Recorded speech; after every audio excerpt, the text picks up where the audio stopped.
Aunque Eneas había sido bien recibido en el Lacio por el rey, sus problemas no habían terminado aún. Turno, el joven rey al que se le había prometido la mano de Lavinia, estaba furioso por el cambio de parecer y, esperando quedársela a él, les declaró la guerra a los extranjeros troyanos. Durante la guerra, tanto Eneas como Turno mostraron gran coraje, pero finalmente se enfrentaron en combate singular y Turno acabó derrotado y muerto. Y Eneas, habiéndose librado así de su rival, se casó con la hermosa princesa. Entonces se asentó en el Lacio, donde construyó una ciudad llamada Lavinio en honor a su esposa. Un tiempo después, Eneas cayó en batalla y fue sucedido por sus hijos. Los troyanos y los latinos estaban ahora unidos y durante los siguientes 400 años los descendientes de Eneas continuaron gobernando, pues este era el reino que los dioses le habían prometido al huir de Troya. El trono del Lacio finalmente llegó a Numitor, un monarca bueno y sabio. Tenía un hijo y una hija y poco sospechaba que nadie pudiera tener problema alguno con ninguno de ellos. Sin embargo, para su desgracia, su hermano Amulio ansiaba obtener el trono. Se aprovechó de la confianza de Numitor y tras expulsarlo, mató a su sobrino y obligó a su sobrina, Rea Silvia, a hacerse sirvienta de la diosa Vesta. Las muchachas que servían a la diosa eran llamadas vírgenes vestales. Estaban obligadas a permanecer en el templo durante 30 años y no se les permitía casarse hasta que hubieran terminado su servicio. Su misión era cuidar del fuego sagrado del templo para evitar que se extinguiera, porque tal cosa significaría la desgracia para el pueblo. Si una virgen vestal no cumplía su labor y dejaba que se apagara el fuego sagrado, o si no mantenía su voto de castidad, el castigo era ser enterrada viva. Con un destino tan terrible en caso de no cumplir con su deber, es de suponer que las muchachas eran muy obedientes, y Amulio consideró que no había peligro de que su sobrina tuviera descendencia mientras sirviera a Vesta. Sin embargo, se dice que Marte, el dios de la guerra, bajó a la tierra. Vio a la preciosa Rea Silvia y se enamoró de ella, la sedujo a escondidas y finalmente la convenció para casarse sin decirle nada a nadie. Durante un tiempo todo fue bien y nadie sospechaba que Rea Silvia, la virgen vestal, se hubiera casado con el dios de la guerra. Pero un día le fue un mensajero a Amulio para anunciarle que su sobrina había sido madre de gemelos. El rey se volvió loco ante estas noticias y en vano trató de descubrir el nombre del marido de Rea Silvia. Ella se negó a revelarlo y Amulio dio la orden de que se la enterrara viva. Sus hijos gemelos, Rómulo y Remo, también habían de morir, pero en lugar de enterrarlos vivos como la madre, Amulio los puso en una cuna y los dejó a la deriva en el río Tíber. El rey creyó que los bebés llegarían hasta el mar, donde sin duda acabarían hundiéndose, pero, en vez de eso, la cuna encalló al poco de que los hombres del rey la perdieran de vista. Allí, el llanto de los hambrientos niños llamó la atención de una loba que pasaba por allí. El pobre animal acababa de perder a sus lobeznos que un cruel cazador había matado. Así pues, en lugar de comerse a los niños, la loba los amamantó como si fueran los lobeznos que había perdido, y los romanos solían contar a sus hijos que un pájaro carpintero les traía bayas recién cogidas para comer. De esta forma fueron salvados por los cuidados de la loba y el ave hasta que un pastor se los encontró a la orilla del río. Oyó un extraño ruido entre los matorrales y al acercarse para comprobar qué era, encontró a los niños con la loba. Por supuesto, el pastor se sorprendió mucho al ver aquello. Se apiadó de los pobres bebés y se los llevó a casa con su mujer, que los crió. Remo y Rómulo, los gemelos amamantados por la loba, crecieron y se hicieron pastores. Eran altos y fuertes y tan valientes que todos sus compañeros estaban dispuestos a seguirlos a cualquier parte. Un día, mientras cuidaban de sus rebaños por los valles, llegaron unos pastores de Numitor reclamando sus pastos. Los jóvenes se enfadaron, pero los pastores no se iban, por lo que empezaron a pelear. Como eran solo 2 contra muchos, fueron hechos prisioneros y llevados ante Numitor. Su gran parecido con la familia real pronto levantó las sospechas del anciano rey, empezó a interrogarlos y los jóvenes no tardaron en averiguar quiénes eran realmente. Tras todo esto, lograron volver a casa. Entonces convocaron a un puñado de sus más valientes compañeros y juntos entraron en la ciudad de Alba, donde vivía Amulio, que fue tomado por sorpresa y acabó muerto en la refriega. Los hermanos se encargaron de devolver el trono a Numitor, que era su abuelo. Remo y Rómulo eran incansables y les encantaban las aventuras, por lo que no querían simplemente disfrutar de una vida tranquila en Alba, así que al poco se fueron de la corte de su abuelo para fundar su propio reino. Habían decidido que se asentarían al norte del Lacio, en los bancos del Tíber, en un lugar rodeado por 7 colinas. Allí decidieron que construirían su futura ciudad. Sin embargo, antes de empezar, pensaron en qué nombre le darían a la ciudad. Cada uno quería ponerle su nombre y gobernarla cuando estuviera construida. Como eran gemelos, ninguno estaba dispuesto a ceder, y como eran testarudos e impulsivos, no tardaron en empezar a pelearse. Entonces sus compañeros sugirieron que cada uno se fuera a una colina distinta al día siguiente y dejaran que los dioses resolvieran la cuestión por medio de señales celestiales. Remo, observando el cielo minuciosamente, gritó que vio 6 buitres. Inmediatamente después, Rómulo gritó que había visto 12. Por tanto, se le concedió a él nombrar la ciudad y la llamó Roma. Lo siguiente era trazar un surco alrededor de la colina elegida como el lugar más favorable, el monte Palatino. Así pues, Rómulo unció juntos un novillo y una novilla y comenzó a arar el sitio en el que habían de construirse las murallas de la ciudad. Remo, decepcionado por no haber conseguido la victoria sobre la ciudad, empezó a burlarse de su hermano y en un arrebato Rómulo lo mató, diciendo que ese sería el destino de cualquiera que osara burlarse de Roma. Aunque esto fue un crimen horrible, Rómulo no sintió ningún remordimiento y prosiguió con la fundación de la ciudad. Todos los hombres exaltados e inconformes de los reinos vecinos pronto se unieron a él y la nueva ciudad, fundada en el 753 a.C., se convirtió de esta forma en el hogar de todos los hombres sin ley de los alrededores. La ciudad de Roma al principio estaba conformada por una serie de cabañas de barro y como Rómulo se había criado entre pastores, se quedó muy satisfecho con su palacio cubierto de juncos y paja. El número de ciudadanos iba creciendo y la ciudad iba haciéndose más grande y próspera, y no tardó mucho en cubrir 2 colinas en lugar de una. En esta segunda colina, los romanos construyeron una fortaleza o ciudadela asentada sobre grandes rocas, que era el lugar más seguro en caso de un ataque enemigo.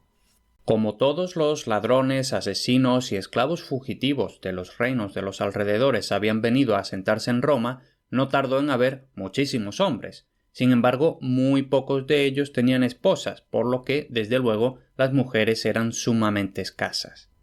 Los romanos, ansiosos por conseguir esposas, trataron de convencer a las muchachas de las ciudades vecinas para que se casaran con ellos, pero como ya tenían la reputación de ser salvajes y sin ley, todos sus empeños fueron en vano.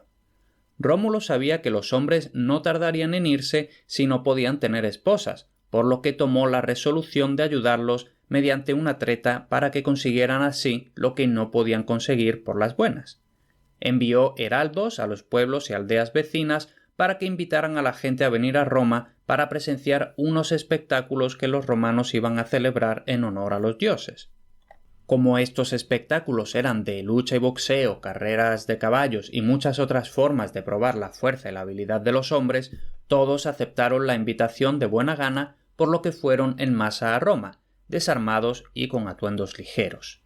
Familias enteras vinieron a contemplarlos y entre los espectadores había muchas jóvenes mujeres que los romanos deseaban por esposas.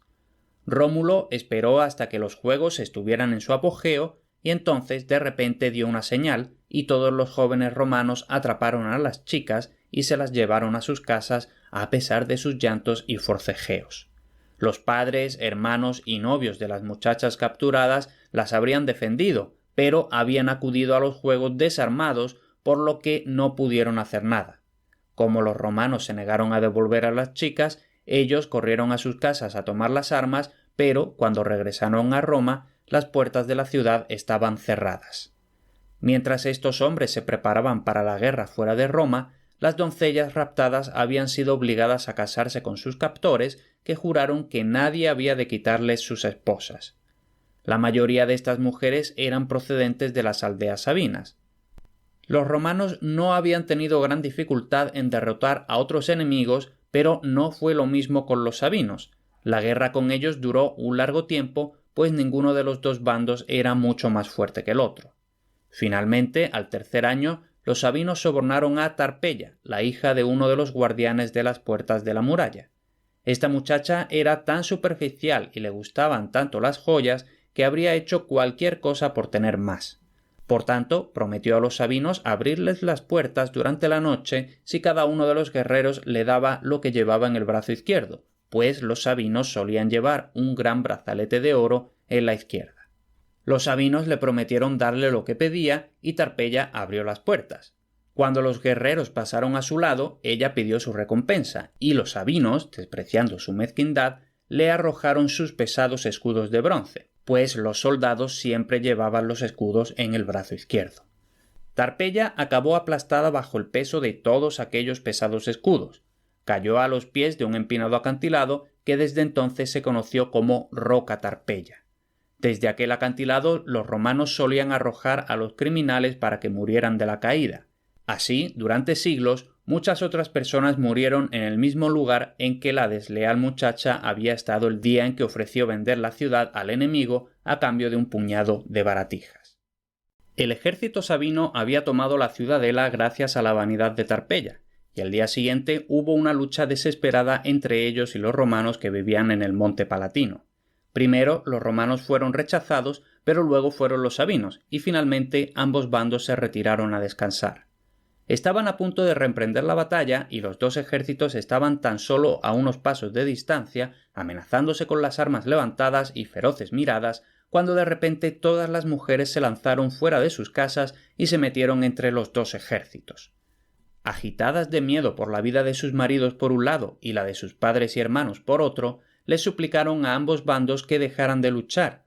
Aquellas que ya habían tenido bebés con los romanos los sostenían en alto entre los dos ejércitos y al ver a aquellos niños inocentes los dos bandos depusieron su cólera. Por tanto, en vez de seguir luchando, los romanos y los sabinos acordaron abandonar las armas y hacerse amigos. Se firmó un tratado mediante el cual los sabinos estaban invitados a ir a vivir a Roma y Rómulo incluso acordó compartir su trono con el rey sabino, Tacio. De esta forma, los dos pueblos rivales se unieron en uno y cuando Tacio murió, los sabinos estuvieron dispuestos a obedecer a Rómulo, que al principio fue un rey excelente y dio muchas sabias leyes. Como era un gran desafío gobernar en solitario a un pueblo tan indisciplinado, Rómulo formó una asamblea con los hombres más veteranos y respetados, a quienes dio el nombre de senadores. Al principio, los senadores eran los consejeros del rey, pero posteriormente también tenían el derecho de crear leyes por el bien del pueblo y hacer que se cumplieran.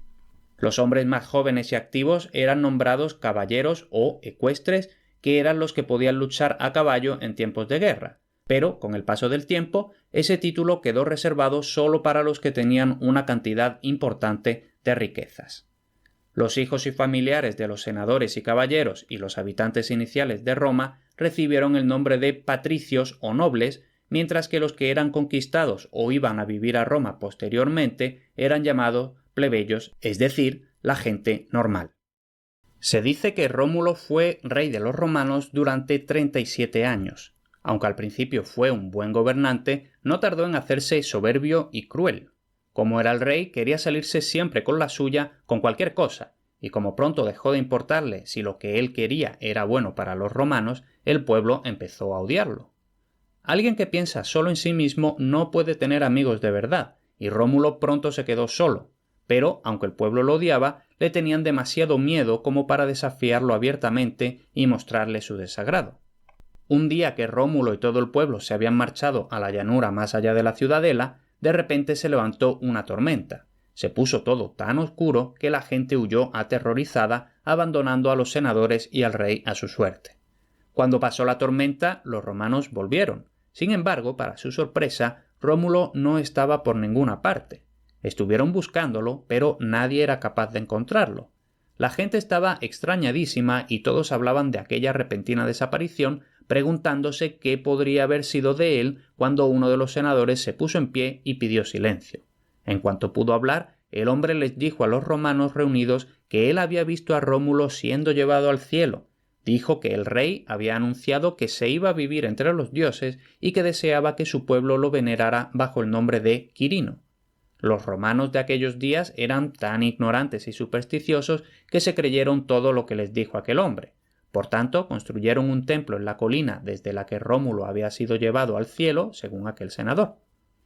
Aquella colina fue conocida como Monte Quirinal, y durante muchos años los romanos honraron a Rómulo, el fundador de su ciudad y su primer rey, al que ahora llamaban Quirino. Más adelante en la historia, los romanos dejaron de creer que Rómulo hubiera sido llevado al cielo y muchos pensaron que los senadores estaban tan cansados de la tiranía del rey que lo asesinaron durante la tormenta, despedazaron su cuerpo y se lo llevaron a trozos escondidos bajo sus togas.